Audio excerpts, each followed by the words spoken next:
All right, welcome to section 10.5 on more radical functions. So here we're supposed to, if possible, evaluate the root function f at the given x and values, and then we're supposed to round to the nearest hundredth. So what we need to do is we need to find f of a negative 5, and we need to find f of 0. Okay, so first things first, we find the square root. Well, that's kind of a crooked thing here.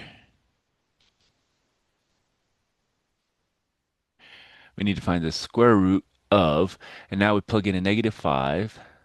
We square it and subtract 22.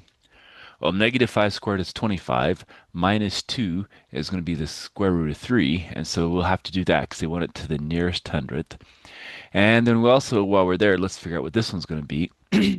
So it's going to be 0 squared minus 22. Well, that's going to be the square root of negative 22. That's not going to be an actual possible. So it's not a real value. Okay. It's imaginary. So what we're going to have is we're going to have an I in here. That's going to be an imaginary number when we have a square root of negative. But we can do the square root of 3. So let's go find out what that's going to be. And so we go over here and we find the second square root of 3. And we get 1.73 to the nearest hundredth. All right, so 1.73. And that's our answer. All right, what about here? Same thing, except now we're doing f of a negative 5. So we have f of a negative 5, and we want f of 1.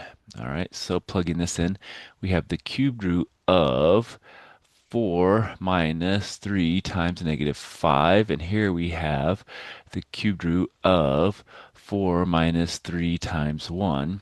Well, this is easy. That's going to be the cubed root of 1, which is just 1.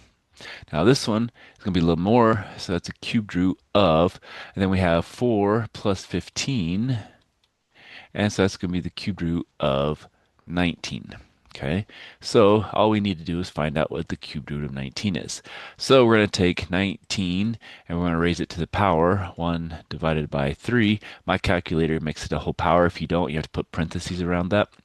And we get 2.67 to the nearest hundredth. Okay. So that's going to be the value we have here. All right, let's pause there and we'll come back for some more.